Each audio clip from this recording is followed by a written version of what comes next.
defending Caitlin or defending the team, or how do you view just how it all? I view it as a flagrant foul. That's about the game too. Yeah, well, I mean, you guys came for basketball. Yeah, Let's talk about basketball. When the only true star holding up your league thinks about leaving, what happens? That's exactly where the WNBA finds itself. The face of the league, the one driving ratings, merchandise and mainstream attention, has had enough of the disrespect, questionable officiating and shady treatment.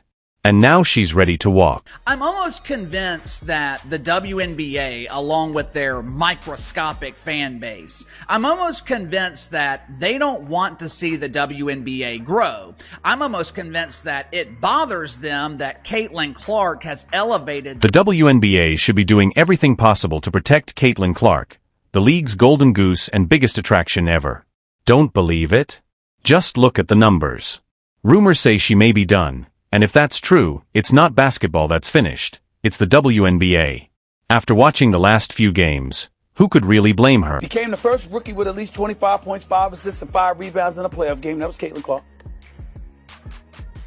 Became the 4th different rookie to play all 40 minutes in a playoff game. That was her. Viewership is up over 200%.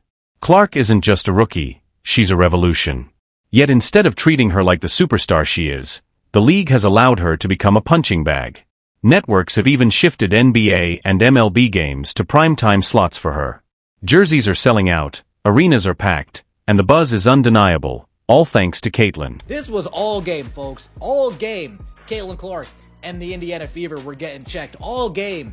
The Indiana Fever were getting punked. All game. The referees let this physical style of basketball continue and continue. And yet, week after week, referees look the other way when she's shoved, elbowed, or blindsided. Unless an incident goes viral, maybe then you'll see a whistle, but usually it's nothing more than a slap on the wrist. And what we saw in this Connecticut Sun game was J.C. Sheldon picking CaitlinClark up full court. It was back to rookie year defensive strategies against CaitlinClark. Guarding her full court, face guarding her, blitzing her on every single screen, double teaming her. Like that was the Connecticut Sun defensive strategy for CaitlinClark, and J.C. Sheldon was in her. That's the core problem. The league reacts only when social media forces their hand, not because they actually care about protecting their most valuable player. Just look at the latest game against the Sun.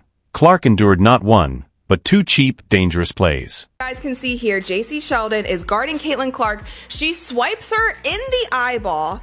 CaitlinClark nudges her off because J.C. stays in her face.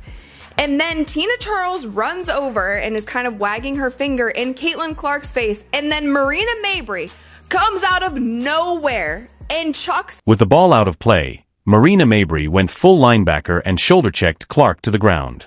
This wasn't defense, it was a hit job. And then Sheldon raked across Clark's face with what looked like an eye gouge. The replay showed it clearly. Now let's watch this in slow motion. Here, J.C. Sheldon is guarding Caitlin, swipes her in the face. There's one. Going for the ball, swipes her in the eyeball. Caitlin's gonna have to start wearing goggles. And then Caitlin pushes her off of her, like, why are you still in my face? Marina Mabrey, bad out of hell, chucks Caitlin. So why wasn't anyone ejected? Think about it. In one game, the league's biggest star was hit in the eye and knocked in the chest, yet not a single serious foul was called. Pure chaos, and the officials just let it go. You got one player, one valuable asset. You have one star that you should be protecting at all costs. And how does the WNBA treat her? They constantly attack her, they poke her in the eye, then they take cheap shots. Reports now suggest that the player who brought millions of new fans to women's basketball is considering leaving the league entirely. Not retiring, not resting, just leaving. Insiders, reporters, and even former players whisper that Clark is at her breaking point. Of course, the referees are going to review the play because that's a lot of contact going on right there. That's a lot of unnecessary contact. That's a lot of non-basketball contact happening during this play, right? So the 3 referees that I like to say, they got them straight out of Sephora because I don't think these referees have ever... Let's be blunt. If Clark leaves, it's over. The WNBA finally got mainstream attention after decades of struggle, and it all came from Clark. Without her, casual fans won't stick around. And all because the league can't enforce its own rules. Clark should 100% skip this and send a message to the commissioner. And that is about CaitlinClark and the Indiana Fever take their first trip to the commissioner's. Missing a call is one thing. But repeatedly ignoring blatant fouls against Clark while whistling her for soft, questionable contact? That's something else. She barely brushes a defender, no whistle. She gets hammered, silence. It's a bad joke, but a dangerous one. The jealous rage was bad enough, but to make matters worse, and this is what most CaitlinClark fans are pissed off about. Notice I did not say WNBA fans. They don't exist. But the reason most CaitlinClark fans are pissed off is because the WNBA seems to be steadfast in their refusal not to do a damn. To be clear, Clark has never asked for special treatment. She doesn't whine about every call. All she's ever wanted is fair, equal protection. Instead, she's targeted, hit, and then mocked for asking for help. And I was losing it, and you guys were in chat like, what is going on? What is happening? How was that the call? After 15 minutes of deliberating, that's what you call? 3 texts and a flagrant 1? That's it? That's it. That is what they called. And it was so funny because on the broadcast, I'm not even sure who the male announcer was, but he was essentially like, what do you actually need to do to... And that brings us full circle. If Clark even threatens to walk away, the league risks collapsing. The players trying to humble her will be right back to performing in half-empty arenas, and the casual audience will disappear overnight. Because this is CaitlinClark that we're talking about.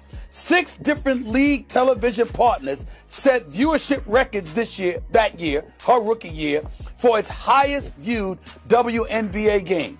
Do you know every one of those games, including... Let's talk money. The WNBA has been losing cash for years, everyone knows it. They've survived on subsidies and goodwill from the NBA. Clark has been the lifeline.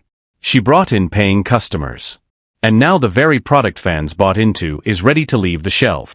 Headline at USA Today. WNBA TV ratings down more than 50% since CaitlinClark injury. But this is not me highlighting the huge embarrassing failure in the WNBA. This is not me pointing out that this league is absolutely useless without the Roo from Waterloo. This is USA Today, the home of the Star Trek version. Clark has already made her mark and doesn't need the league to validate her. If the WNBA won't protect her, why should she keep sacrificing her body night after night? The truth is, the league needs her far more than she needs them. I hope Clark doesn't play. Fever should pack up, let the league fail. Obviously, they don't have her best interest at heart. It's a effing laughable. Sheldon Mabry were allowed to continue to... Fans know it too. They've been loud, angry, and relentless. The hashtag defend Clark trends constantly. Every time she's fouled, every time the whistle stays silent, fans are posting the receipts and turning the pressure back on the league. Pretend basketball players have come to the harsh realization that their precious turd of a league, it is irrelevant without CaitlinClark. Prior to her injury, the Felines were averaging 1.8 million viewers. Since CaitlinClark has been injured, the unknown supporting cast in Indiana, they have that number down to a cool 847. You can bet the WNBA offices are scrambling. Networks and sponsors are nervous. The big question on the agenda, what do we do if Clark walks? Even other players are starting to speak out. It was just part of the game. I think the refs had a lot to do with that. It was a build-up for a couple of years now of them just not protecting, the star player of the WNBA. And so at the end of the day, I'm going to protect my teammates. Take Sophie Cunningham, one of Clark's fiercest defenders. She literally turned into a bodyguard during the last game, getting into a shouting match on Clark's behalf. Fans treated her like a hero just for standing up when officials wouldn't. Marina Mabry didn't get ejected for this. Marina Mabry didn't get ejected for this at all. But Sophie Cunningham got thrown out for what she did. Sophie Cunningham. But Sophie had to do what the league refused to. That's why fans see her as a symbol of loyalty and accountability, especially when Clark's jerseys are selling out in hours. Meanwhile, referees keep watching her get hit game after game without action. Sophie Cunningham's jersey, oh yeah. Fever fans spend that bread, folks. Sophie Cunningham's jersey out of stock.